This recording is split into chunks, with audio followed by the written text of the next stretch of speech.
get questions that are most popular answered first, but we will make every effort to answer all of your questions. We'll even stick around extra. Paul and Leslie will stick around extra to get all of your questions answered. So with that, I would like to introduce Victoria Leto and Leslie Bannigan. They are with Kitsap Public Health District, and they will be presenting on septic system maintenance today.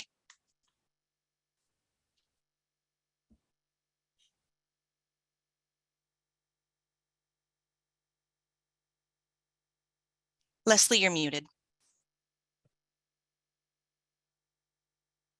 Sorry about that. Let's try that again.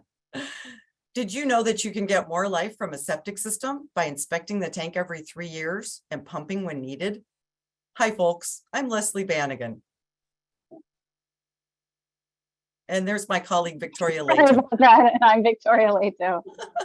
We're environmental health specialists with Kitsap Public Health District, where we find and fix fecal pollution sources so they don't make people sick. We also help people get the most life from their septic system investment. And we're here today to help you get pumped for septic tank pumping.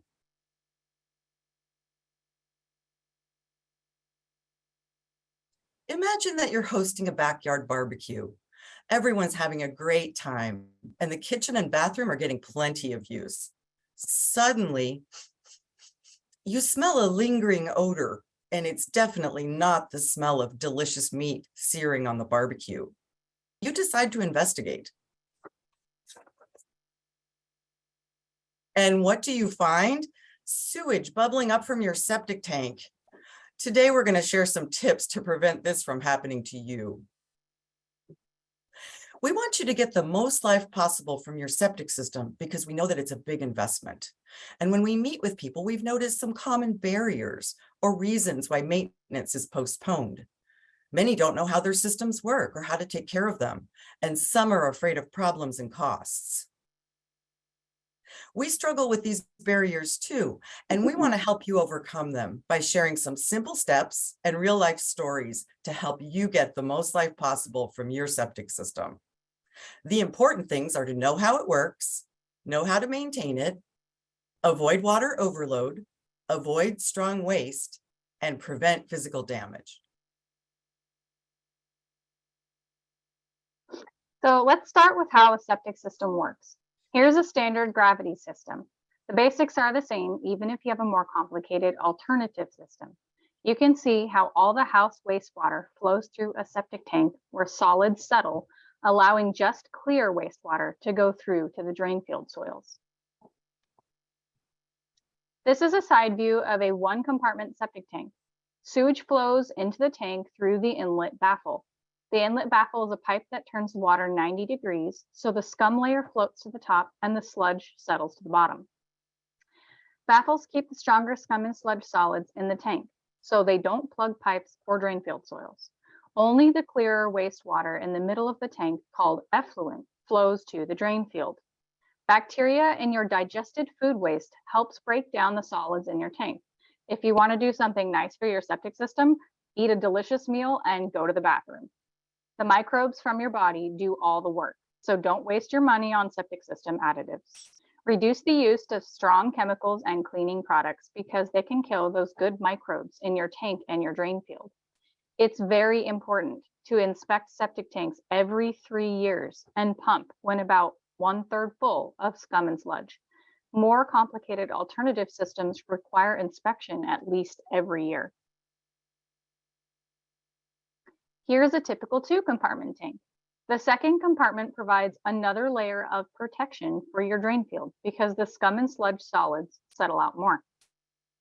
Protect your septic system and prevent your drain field from early clogging by inspecting your septic tank and baffles every 3 years and pumping your tank when about 1/3 full of scum and sludge. A filter is sometimes added in the outlet baffle of the septic tank. These need regular service to prevent sewage overflows in your home or yard. Please reach out to me if you have any questions on how to safely clean your effluent filter. You can see the green watertight risers on the tank lid. These give easy access so you don't have to dig up your septic tank every time it needs service. It is very important to secure your tank lids to prevent the tragedy of kids or pets falling in. Here's a close-up picture looking down at the center wall inside a 2-compartment septic tank. You can see the white baffle that straddles the 2 compartments. The wastewater effluent leaves the tank, flowing through a watertight pipe into a distribution box. You can see the 2-inch wastewater inlet pipe going into the D-box. 4 larger pipes flow to the drain field legs. Inside those pipes, you can see the round black levelers that adjust to help effluent flow equally to the drain field legs. Sometimes distribution boxes deteriorate or fill with sludge and roots. Protect your D-box from plant or tree roots.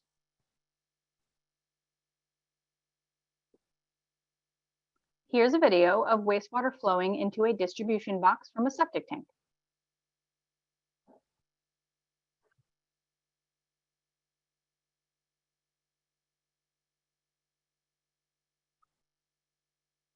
We've shown you how wastewater is collected and transported through the septic tank and distribution box.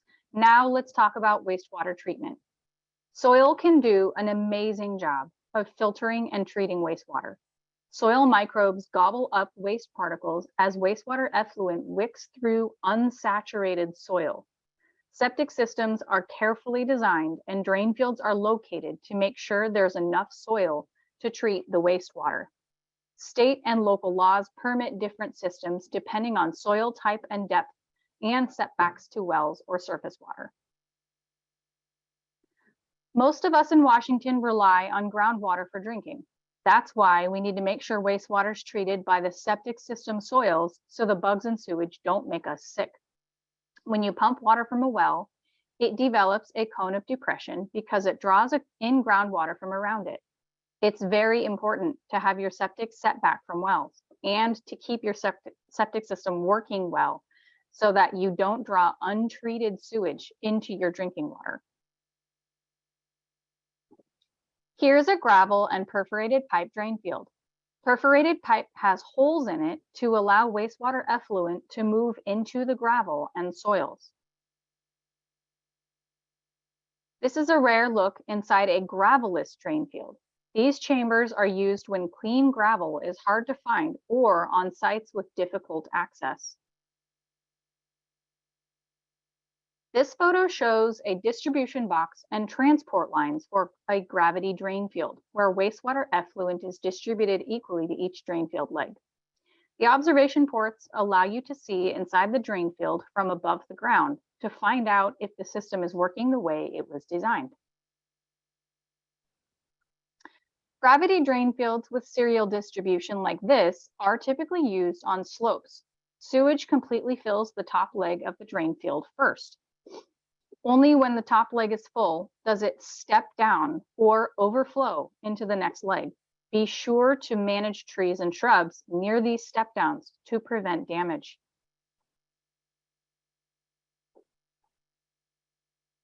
Pressure distribution systems divide wastewater effluent into 6 or more doses a day. The doses are pumped to the drain field through pressurized drain field lines that distribute the wastewater dose equally throughout the whole drain field. This more complicated alternative design is used where soil isn't deep enough to treat the effluent through gravity distribution. Pressure distribution systems require annual maintenance because they can easily become clogged without it. Now that you know how a septic system works, let's look at some septic system failures.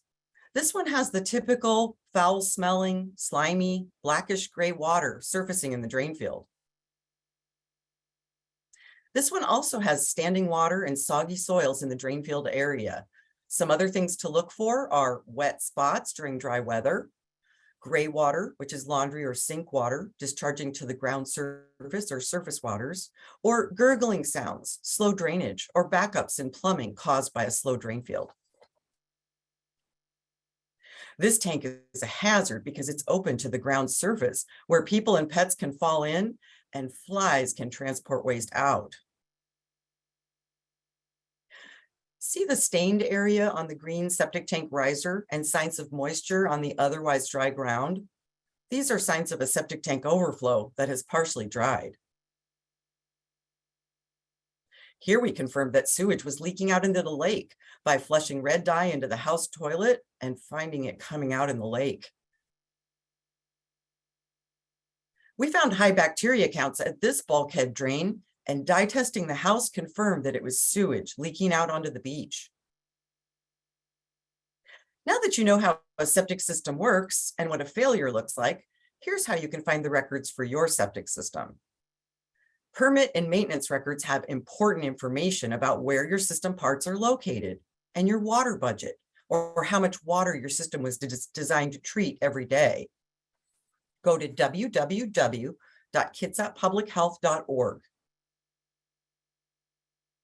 Find the wells and septic section at the bottom of the page, and you can search for property records, application and permit status, and septic maintenance records. The sewage permit is your guide to the size and location of your system. This one is sized for 3 bedrooms at 360 gallons per day. The as-built drawing shows the approximate size and location of the septic system. This one shows the house, septic tank, distribution box, and three 60-foot drain field legs. Here's the building site application. This is the septic system plan, and it's based on water budget, soil type and depth, and required setbacks. The building site application includes a plot plan that shows the proposed layout of the system. Modern building site applications dedicate a reserve area for septic system replacement when needed. If you have trouble finding your septic records or your water budget, please reach out to me or Victoria. Next, I'll share a few stories to highlight the importance of regular maintenance and some simple fixes to get a system back on track. Leaky toilets can fail septic systems. My family has an old basement toilet that we didn't use, and one day my husband used it and he forgot to jiggle the handle. We were lucky that our pump tank alarm let us know about the leak before sewage came up in our backyard. Here's another way to protect your system from water overload. See the arrow on the right? This is directing rainwater from the roof right to the septic tank, and it can wash surface water and sediment into the tank and drain field. You need to make sure that your roof water is routed at least 10 feet away from your tanks and drain field on the downhill side. When we met the owner of this rental property, he was very proud that the tank hadn't been pumped in at least 20 years. He didn't even pump his own tank until it backed up in the house and made a big mess in the house. But after talking to us, he pumped both tanks. The rental property tank was almost totally full of solids. This is living in the danger zone. You wouldn't wait for problems to change the oil in your car, and you shouldn't wait for problems to pump your septic tank. One important way to reduce stress on your system and you is to inspect your tank every 3 years and pump when it's 1/3 full of solids. Even with regular operation and maintenance, alternative systems can still get thick scum and sludge. One of my friends had high scum and sludge in one tank compartment because the pumper didn't empty it during 2 prior visits, and they didn't empty it because they didn't want to remove some internal parts. During the next checkup, it was still 80 to 90% full of solids. Yikes, that's not good. If you have an alternative system like this, check with your pumper to see if your maintenance person needs to be on hand during pumping. And no matter what type of system you have, you can prevent excessive scum and sludge buildup. Always do routine maintenance. Keep food scraps from going down the drain, and don't use garbage disposers. Be sure to spread out your laundry loads so the fibers in your clothes can settle out in your tank. And avoid strong chemicals like bleach, ammonia, liquid drain openers, and harsh cleaners, because they can slow or stop normal processes by killing the good microbes in your tank and drain field. The tool shown in this video is called a sludge judge, and it's measuring the sludge layer in the tank. There was a very thick sludge layer, which isn't good for the drain field.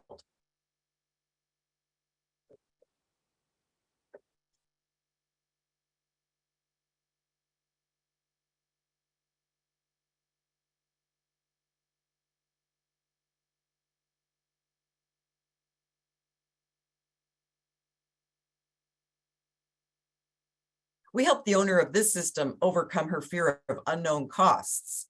She was worried, but she led us to the wet spot in her yard. She put on her boots and gloves and slogged through the sewagey mess to find the outlet baffle access to the tank. She used a metal fence stake to pry off the cap and fish out the filter.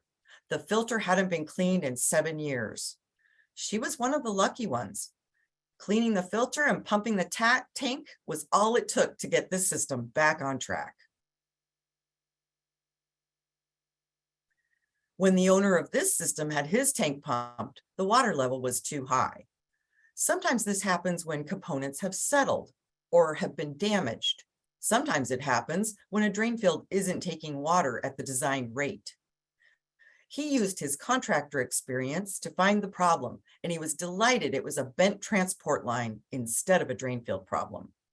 Protect your system from damage caused by parking, driving, burning, or pasturing large animals, because septic systems are often buried shallowly.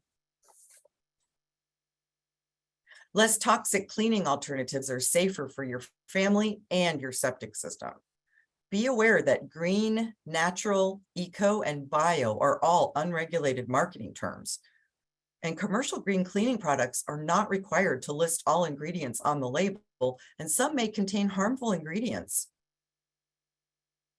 You can also save money by using fewer harsh cleaning products.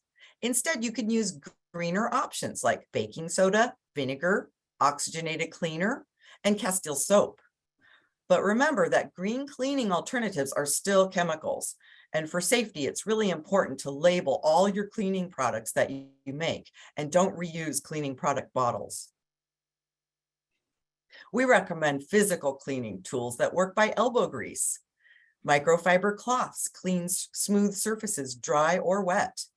Squeegees prevent shower scum, and pumice stones remove stains. Drain cleaning tools made out of flexible plastic with barbed edges remove hair and soap from drains. You can get rid of your old chemicals at the Household Hazardous Waste Collection Facility. You can drop off chemicals you don't need anymore to the Free to a Good Home section of the facility. It's located at 5551 Southwest Imperial Way, and it's open Thursday through Saturday, 10 to 4. To summarize, and this repeats the slide that we went through rather quickly earlier, to summarize, protect your septic system investment. Know how it works, know how to maintain it, avoid water overload, avoid strong waste, and prevent physical damage. Thank you, Leslie. As a reminder, we're going to hold questions until the end, but please do feel free to put those in the Q&A. I see that somebody had noted that maybe we went a little too fast, so at the end we can go back and revisit slides, but we can't do that right now. I want to introduce Paul Cush with WSU Master Gardeners. He's going to talk about landscaping in and around and over your septic system. Take it away, Paul. Thank you for the opportunity to talk about planting over and around septic systems. There are 6 elements to your planning process. You need to know your system, where it's located, and if you don't know, please check with Kitsap County Public Health. They have your records. 2, you need to protect your components from damage. Roots cause more damage than shovels. 3, you need to protect your soil from compaction. Keep the trucks, keep the cars, things off the top of your drain fields. 4, choose your plants carefully, and we'll talk about shallow root plants in a little bit. And also consider the plant size at maturity, and don't believe the nursery tags. Those tags are targeted for 3 to 5 years of growth. And so I'm assuming you're going to live longer in your home than 3 to 5 years. Also, locate any large plants and trees away from your components. Most of all, never plant a tree or shrub with aggressive roots near your system or drain field lines. Let me repeat, never. Your tank and drain lines can get plugged just like this perforated pipe.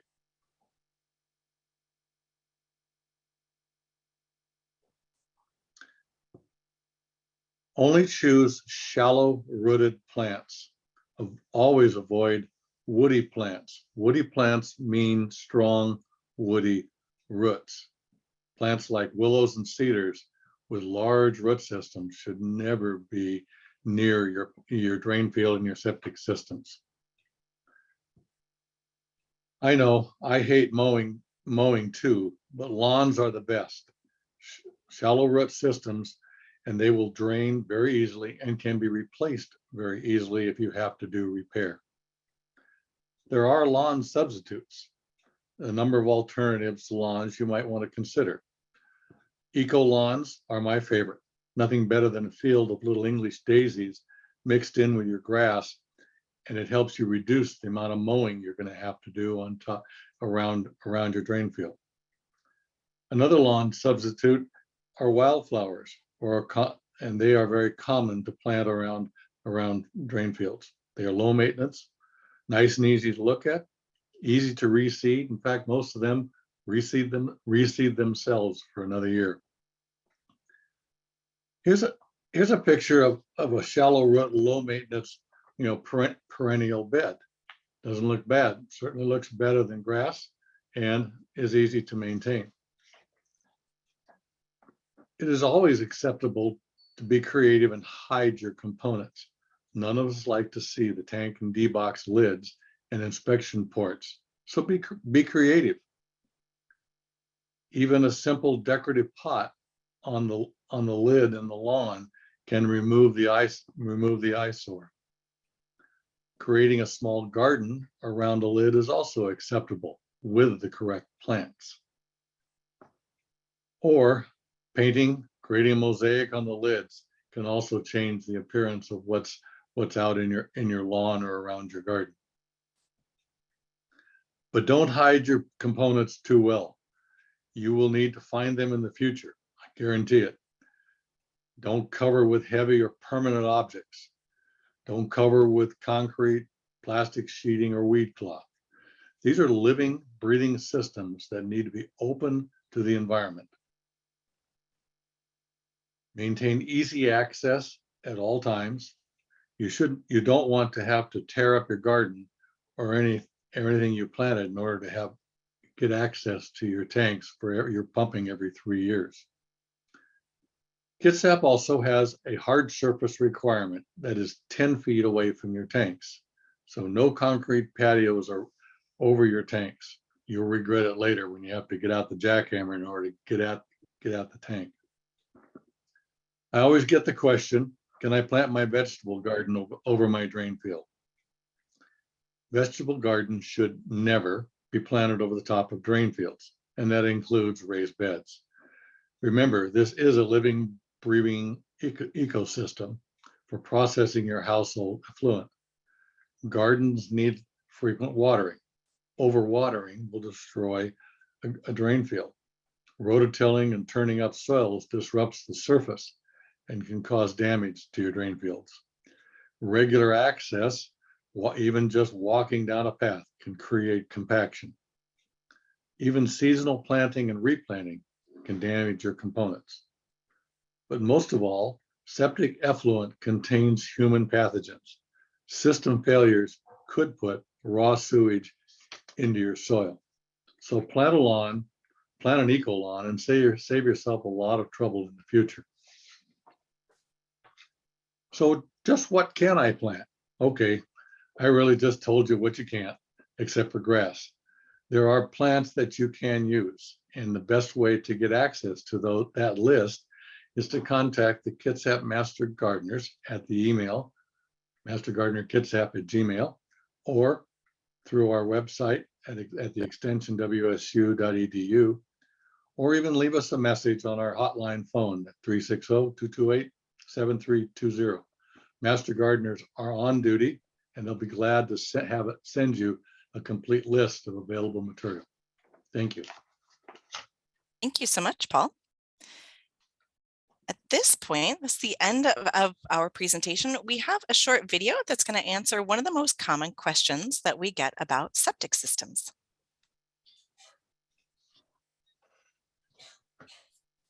Oop, sorry.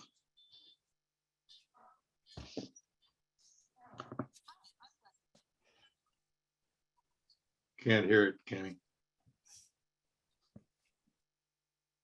No audio? No audio. Okay, we've been having audio issues with this, unfortunately. So we will make sure to send the link out to this in the link that in the email that you'll receive after the webinar. So we'll go ahead and skip over this for now. I'm so sorry that it didn't work. I'll give you guys a second if you want to grab that URL from the top of the screen right now.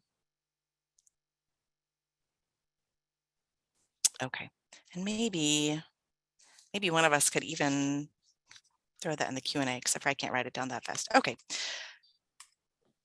Okay, so folks, we have 3 green cleaning kits that we would like to present to 3 of you. And it will be a raffle. So I'm going to talk through a little bit of what's in here.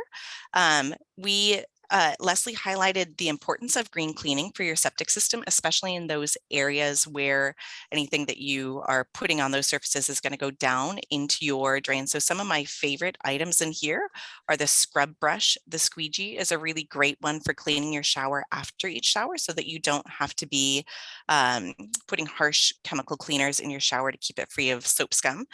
You can see there is a little drain cleaner there, the plastic drain cleaner. All of my family has long hair, so that's really fantastic for keeping our drains flowing freely.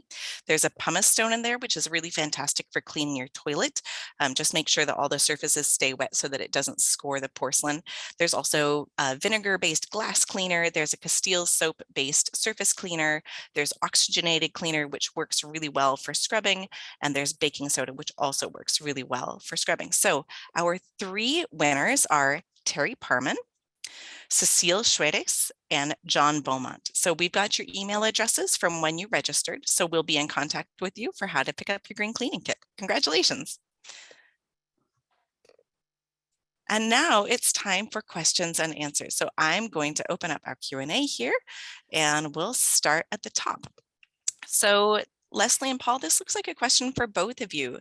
The first question that we've got here is, how can we prevent root damage to drain field lines? The real answer is make sure that your plants are planted, away from your drain field. Your cedar trees are naturally going to seek out the drain field. So are almost anything that's on the perimeter. But just don't plant anything that has heavy, strong roots, including rhododendrons. I get that a question. Can I just put rhododendrons over it? No rhododendrons. There are plants that can be planted around it, but grass on top is your best way to prevent root damage.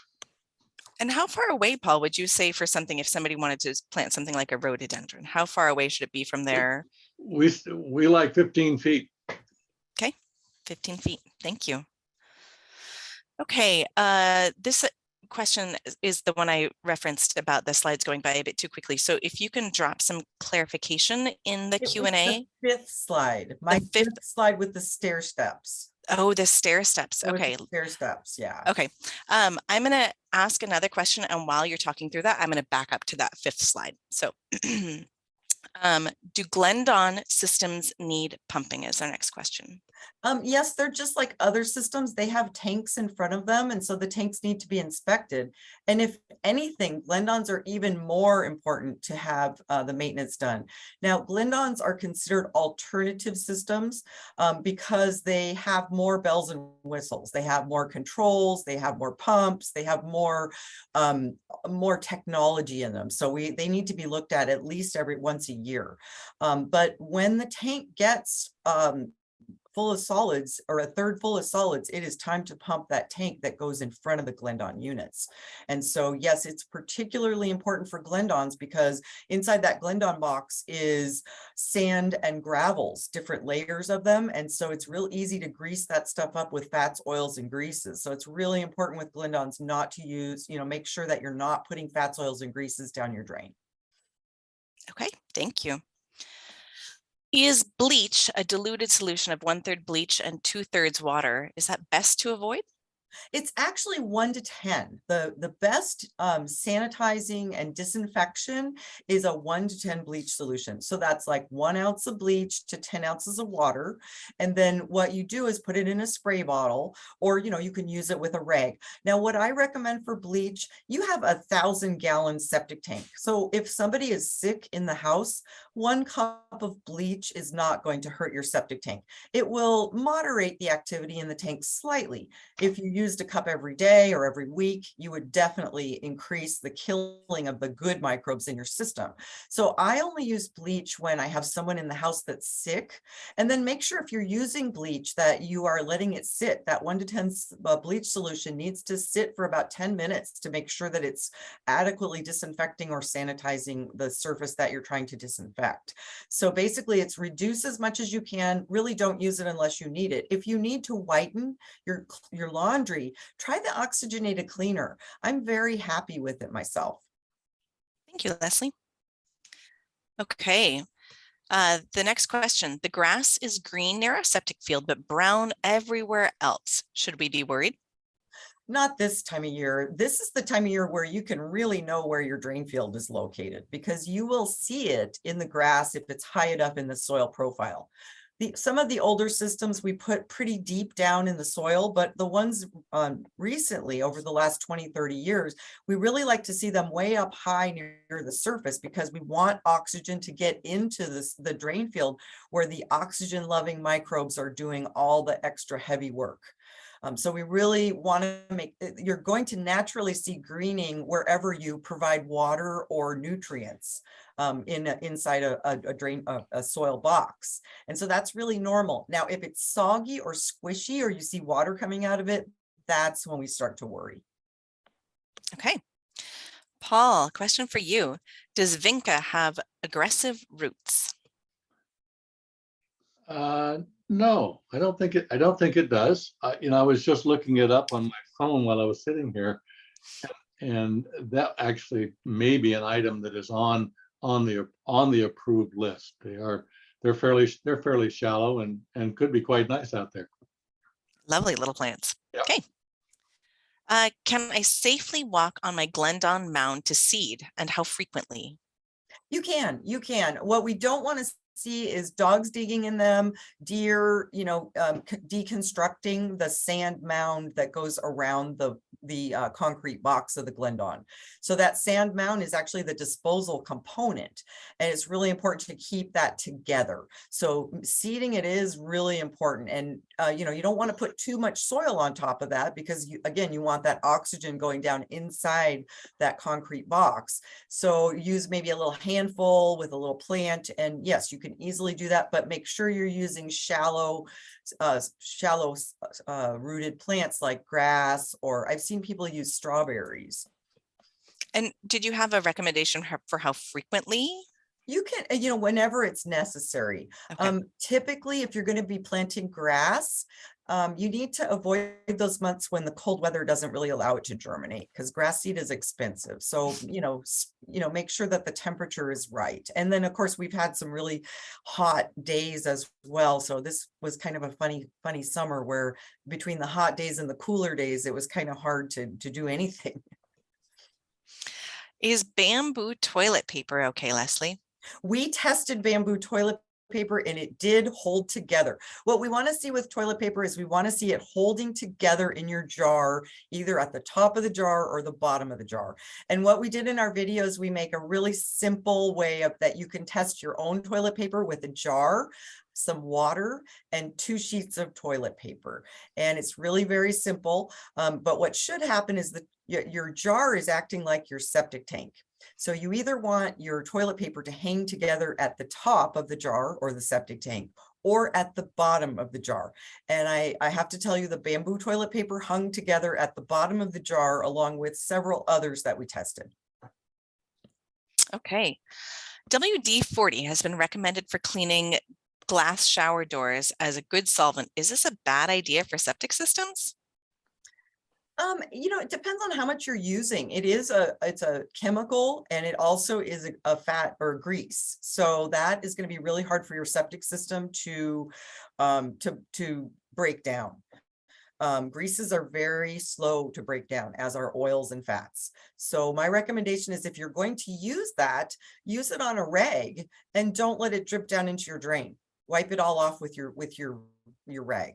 And then again, you have to watch out if you're going to wash that rag, then you're washing it in your washer. So you may want to use a paper towel for something like that. Okay. I would like to remove all the weeds from my drain field and replant with grass. What's the best method, assuming that tilling is not a good idea? Tilling is not a good idea. The best answer is to pull them out by hand, to take your hand cultivator and go through and clean out the weeds that are there. Put a layer of sandy loam across the top of your drain field and overplant with grass, and it'll take control of the area. Paul, do you have recommendations for a best type of hand puller? No, I've got all kinds of them I've tried, so I'd have to go find a picture of them. There are some great ones that really can work and are not too laborious for you. Okay. Oh, how do I know if I have an alternative system? If you don't have a gravity system or a pump to gravity system, then you have an alternative system. The gravity systems and the pump to gravity systems are the simplest systems. They have the least amount of technology involved and the least amount of controls. And the pressure distribution systems, Glendon biofilters, sand filters, those are all alternative systems. And the reason they need ongoing maintenance is because we can fix small problems that we see at the tanks before they become big problems down the road at the drain field. Okay. My gravity fed system is 50 years old. When should I expect to replace it? On average, what we've found is they last on average about 30 years. And what that means is I've seen them fail at 15 and 20 years, and I've seen them last 50 and 60 years. So it really depends on how it's been used, how it's been maintained, and how it's been cared for. And so those 4 steps is maintain it. Make sure that you are inspecting it every 3 years if it's a gravity system at minimum. Pumping when the tank is 1/3 full of solids. You want to avoid water overload, so you need to know what your water budget is. And during wet weather, you need to stay at about 80% of that, because during wet weather, the soil box is already wet from rain. You want to avoid strong waste like bleach, drain cleaners. Those kinds of things are extremely, and we talked about bleach. If you're sick in the house, a cup of bleach in a load of laundry every so often is not a problem, but if you're using it once a week, it will definitely kill back the good microbes in your tank and drain field. And then prevent physical damage. Make sure you're not parking on it, you're not burning on it, you're not pasturing large animals, you're not driving on it, you're not building on it. Those are all very important things. You're not covering it with plastic so it can't breathe. Okay, thank you. Did I understand you to say that using products like Bio1, which was recommended by my septic service provider, are not useful? This is a great question that we get a lot. It is. And, it really depends on what's going on in the house. So if you have someone in the house that's on heavy medications like chemotherapy, it can be antibiotics, kidney dialysis, long-term antibiotics, or some heart medicines. I understand that some pumpers will come out in a year or two and find that even though you don't have a big load in the house, you have a lot of solids in your tank. And so in that instance, a pumper may recommend that you use a particular additive. But for most systems, you do not need to have additives. Most systems, the microbes in your body, they go right out with the digested food waste, and they colonize both the scum layer, the top part of the tank, and the bottom part of the tank. And they continue to break down the waste in the tank. So long as you're excluding excess food waste and chemicals, things should be working pretty well in there. But all of those things are very important. You need to make sure you're using the right amount of water and that you're feeding it not too much chemicals that'll kill back the good bacteria that do all the heavy lifting and treatment. Okay, thank you. I inherited what I have in a purchase of a home. I was wondering about adding copper sulfate to drain field stand pipes to push out existing root intrusion or prevent that from happening. Is that a good idea? I'm trying to picture what you're saying. The stand pipes that you see in the drain field are inspection ports. So putting copper sulfate down an inspection port won't do you any good. There are some root removal products that can be put into your system, but the question is, do you really have a problem? And do you, before you start adding any chemicals? And I don't know. It's just really if your system is working fine, don't go to the problem of pouring copper sulfate and stuff down your drain field. Do you know if copper sulfate is safe for those microbes in the soil that help continue to break down the effluent? I'm sure it makes some changes in the chemistry, and I Yep. really don't know what it does, but I know it does. I know what it does is it basically kills back the roots in the pipes and maybe directly below the pipes. But think about it this way, that those roots are not just going in the pipes. They are basically going through the entire soil box, the whole drain field box underneath those pipes. Because that's where the water and the nutrients are. And so they're basically replacing the soil with roots. And sometimes they plug off the pipes, and sometimes they just make it so that the wastewater can't filter down through soil because there's no longer any soil there. So it really depends. It's kind of a case by case basis. If you have trees that are immediately adjacent to your drain field, it may, and you have had somebody tell you that you have existing root problems, then sometimes folks treat those. I would strongly recommend that you contact us in the, fill out the evaluation and let us know that you'd like to talk with us about it, or we could even come out to your property and take a look around and just make some more site-specific recommendations. Because I don't like to recommend using any chemicals unless it's really necessary. And then I only like to use what's absolutely necessary in the location where it is necessary.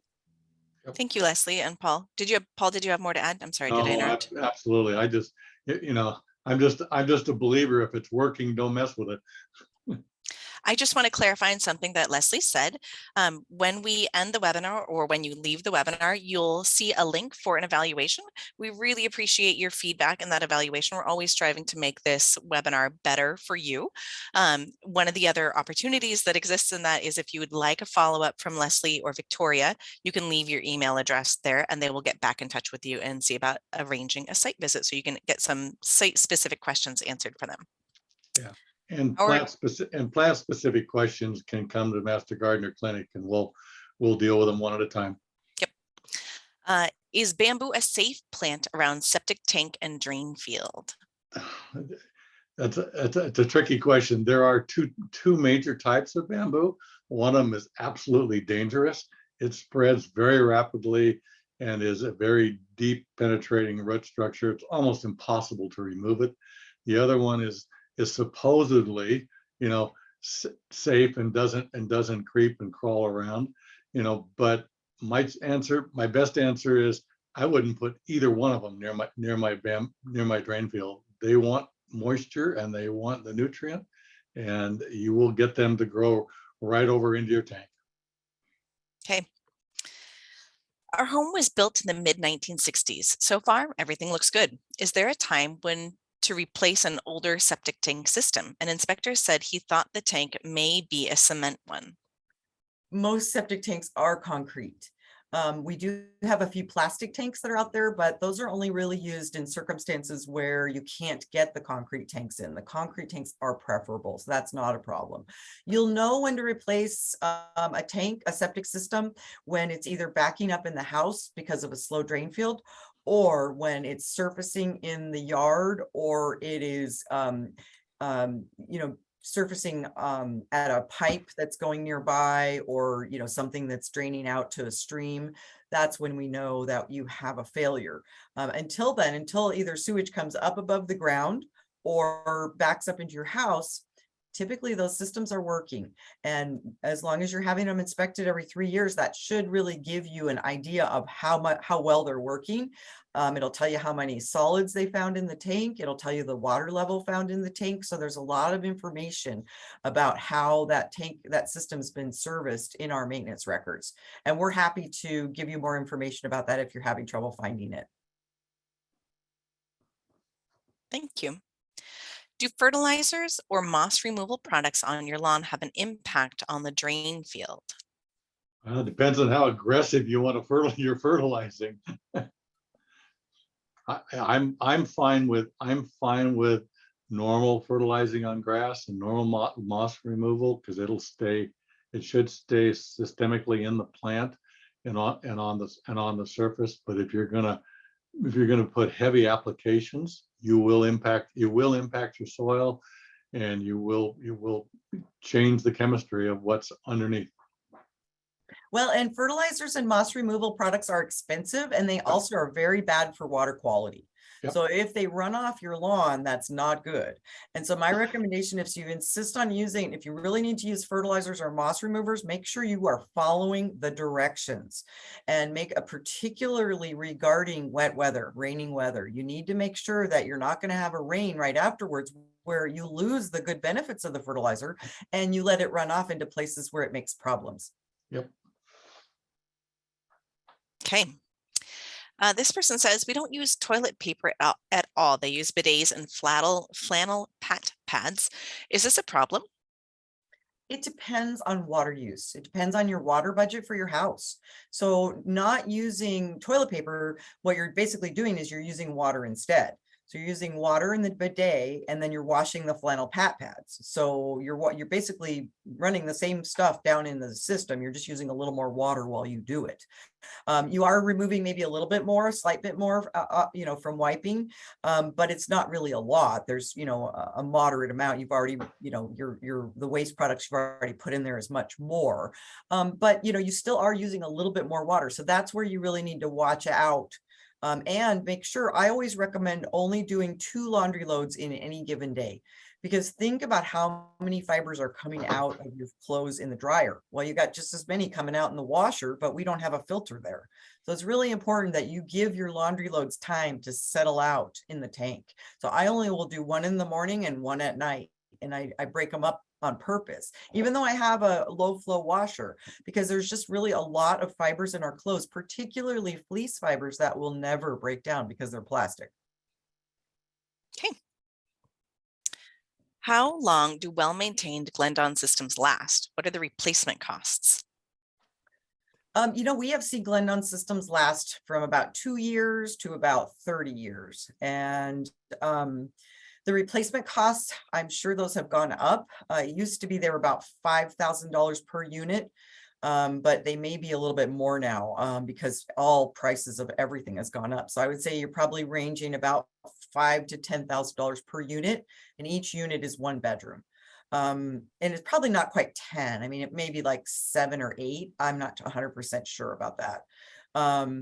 But with Glendons, you want to make sure that that box around the Glendons, that sand box, is maintained. That is your disposal component. It's really important that it doesn't erode away. Some people will actually put, some installers will actually put chain link fencing on top that'll hold that sand down until you can get the grass growing on top. What you don't want is erosion of that sand so that you lose that disposal component. That's really important. Also for Glendons, it's really important to wipe out your grease. You don't want a lot of grease and oils going out into that system because it's sand and gravel, easy to glue it up. Okay. When I replace, can I get another gravity feed system? This person asks. That will depend on the soils on your property and the setbacks, required setbacks. So we have required setbacks to wells, and to property lines and to houses and to surface waters. And the soil we require 3 feet of native undisturbed soil and not saturated soil under your drain field pipe. So you need to have about 4 to 5 feet of a sandy loam soil in order to get a gravity system. And so you may have a spot on your property where you might have that, but the only way to tell is to have somebody come out and dig around and find it. And like I said, modern building site applications do require a reserve area. And so you may already have a reserve area that's been dedicated for your property. You would know that by looking at your building site application. If you have trouble with that, let me know. Okay. The next looks to maybe to be a comment. Estimated replacement cost about 25,000, I believe is what that person was. I'm not quite sure what that was in reference to. We've seen costs for replacing septics range from about 2,000 until about 40,000, depending on if you need to replace a well or other things. So really every property is different. And so until you get that information, I was terrified before I replaced my system about 10 years ago. I ended up with a pumped gravity system, but I had to send it out to a pretty far location on my property.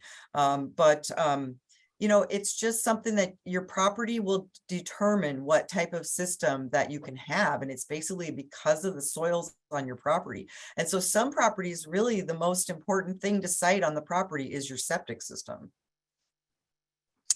I just want to point out, folks, we are getting to the end of our list of questions. You're more than welcome to add another if you've got one.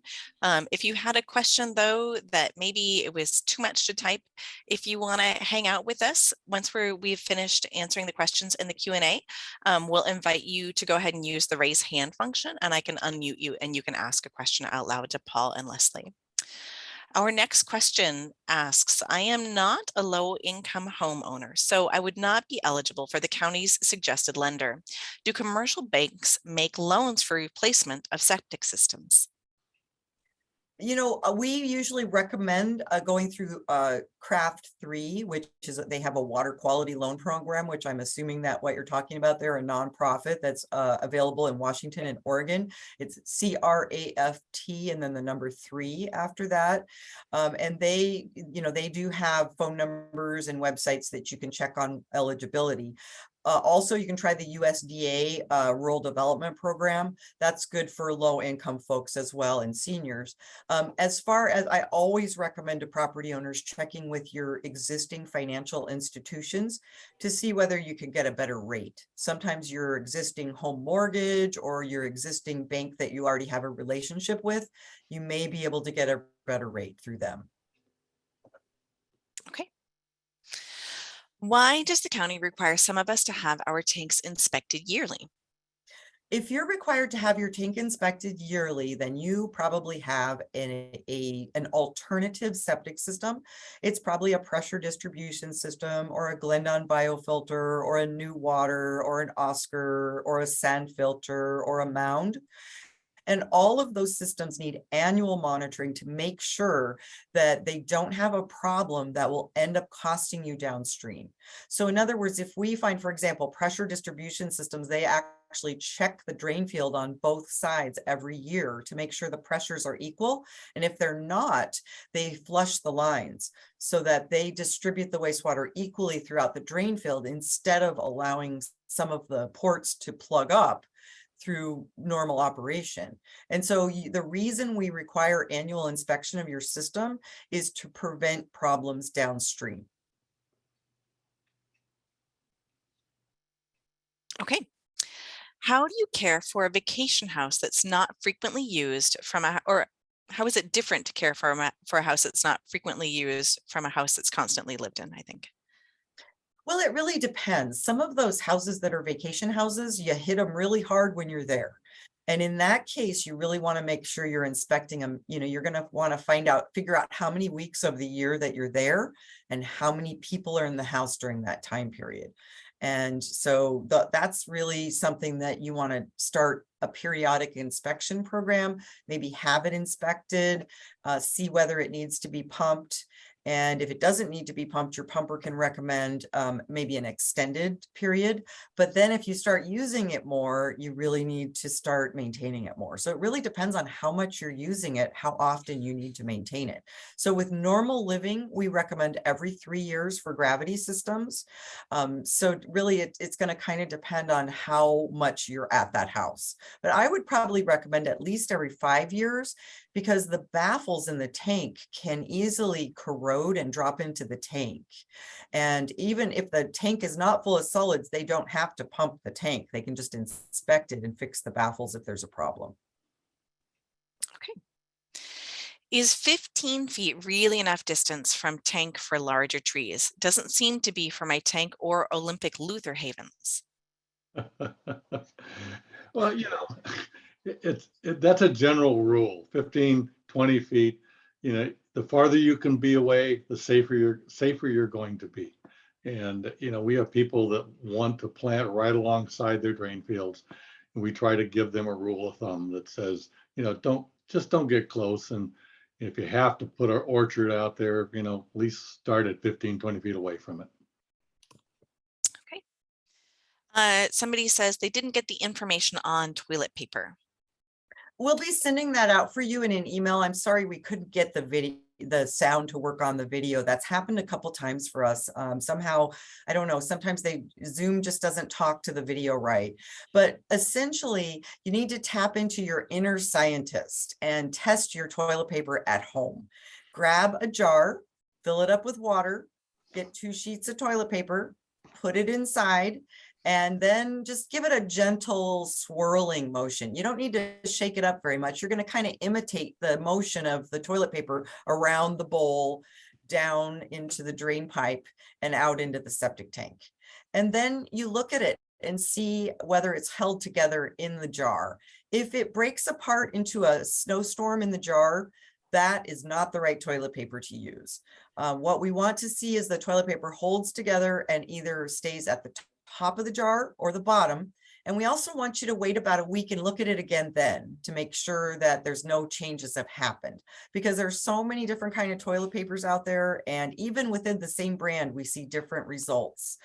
So test your own toilet paper at home, and you can even try a couple other brands if you like to see how they function. The RV toilet papers are made specifically to break down, and those do turn into a snowstorm in your jar. But the regular toilet papers for septic systems should not do that. That's a great visual, Leslie, the storm in a jar. That's what we don't want. All right.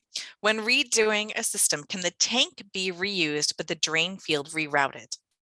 Yes, if the tank can be certified by an installer, what they do is they fill it up with water, or they leave it filled with water for 24 hours, and they make sure there's no cracks or breaks in the tank, and then they can certify that tank for reuse. However, you might want to get a quote for what it would cost you to replace the tank, because typically it's only about $1,000 or so. And if you're in an area where it's very wet, concrete doesn't really hold up well in really wet areas. And so it does tend to break down over time. And if it's a really old system, you might want to consider investing in a tank, because if the tank breaks, then you're ripping up the yard twice. Okay. How do I clean a septic tank filter? Oh, I love that question. So the first thing you do is you stop using water in the house for about 30 minutes. You want to quiet down water flow in your tank. And then what you do is get a hose and have it running just at a trickle, maybe not a tiny trickle, but a moderate trickle. And then you're going to have gloves, and you open up the center part of your tank, because that's where you're going to wash the filter into. And then you're going to pull the filter out of the outlet part of the tank, which is that 6-inch white riser at the outlet part of the tank. And you're going to gently pull that out with your gloves on, because remember, that's sewage. And gently pull it out, because you don't want a big clot of something going out into your drain field. So gently pull that out, and then gently wash that down into the tank.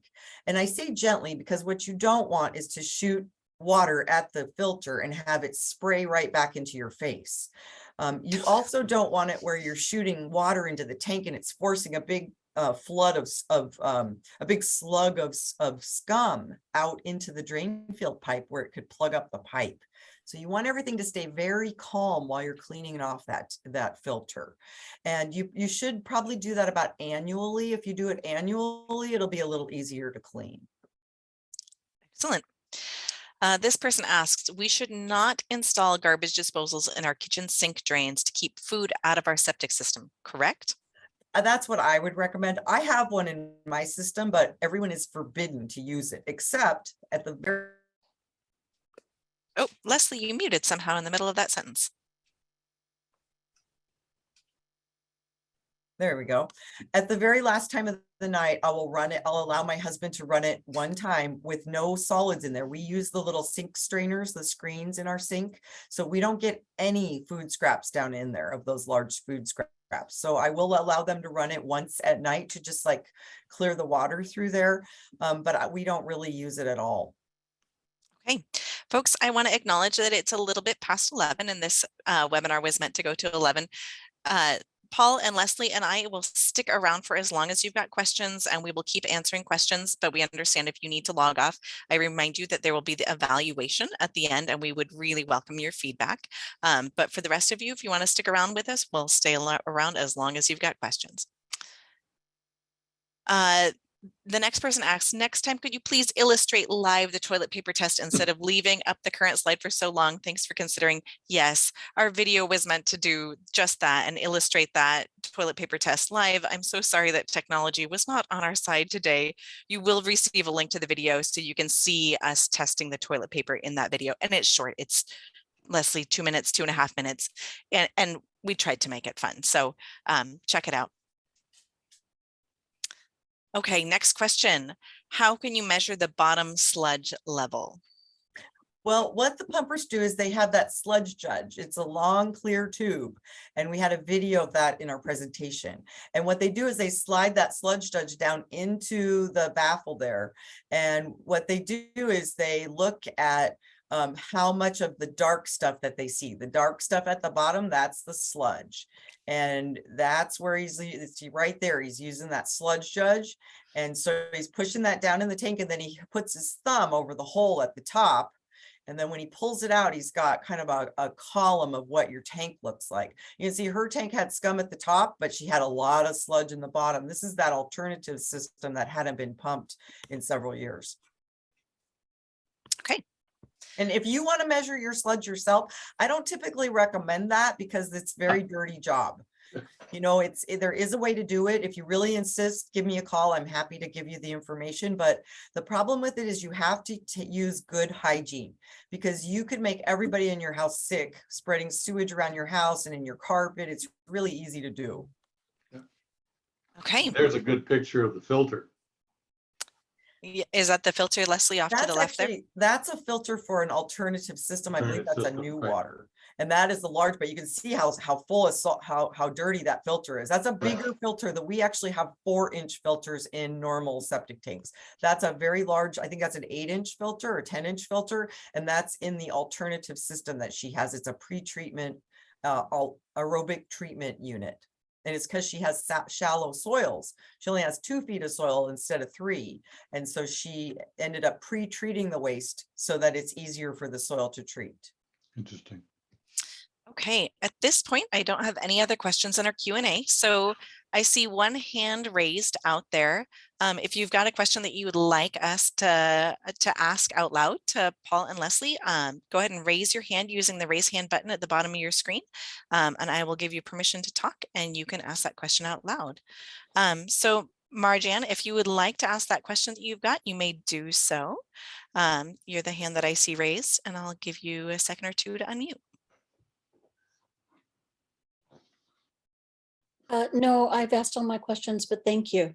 You're very welcome. Are there any other questions out there?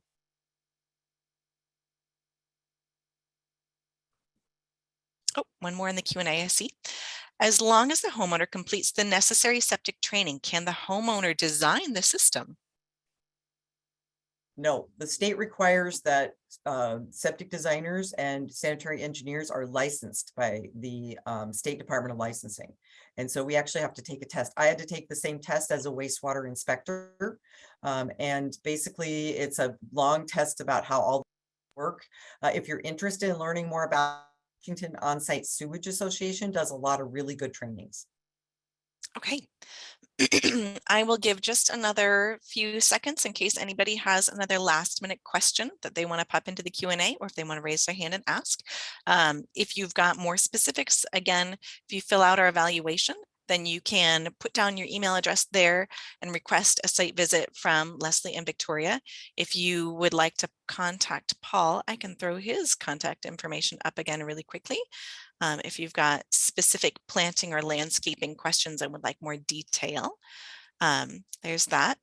Otherwise, I really appreciate all of you joining us on this lovely fall morning. It's been fairly glorious looking out my windows here. I want to thank Paul, Leslie, and Victoria for some really fantastic information. And I do see one raised hand. Marjan, is that you again? Yes, I say it, Margan. Oh, sorry, Marjan, thank you. That artwork on the lids was absolutely beautiful. What kind of a medium would stand up to weather? Standard mosaic. Just like you're tiling an outdoor table or something like that. Thanks. Yep. And we've got one more in the Q&A. Rather than use copper sulfate, would it be best to remove trees that seem to have roots infiltrating the tank? We would support the removal of anything around the drain field. You know, I had to pull a cedar tree that my installer left too close, and you know, and when I pulled that root ball out, you know, those as young as it was already creeping into at the head where the inspection ports were, and I've only been in this house 3 years. And careful when you remove them, because if you take the roots out, you take out. What you want to do is grind the stump. If it's within 15 or 20 feet of that drain field, grind that stump or leave it there, because Leslie, you muted again. you don't want to take the soil with the root ball. Okay, I'm going to do my slow goodbye while I stall a little bit and just make sure that nobody else has any other questions out there. There's another question. Oh, it just went away. Okay. Oh, it was the one I hadn't closed, the one that we had just gotten about the copper sulfate. But again, I will thank Paul, Leslie, and Victoria for being here, for giving wonderful presentations, so informative, and answering all these questions. We find very often that the questions and answer session is one of people's favorite parts. So I appreciate everybody sticking around for that. With that, I will say thank you, and go enjoy this glorious fall weekend, folks. Thanks.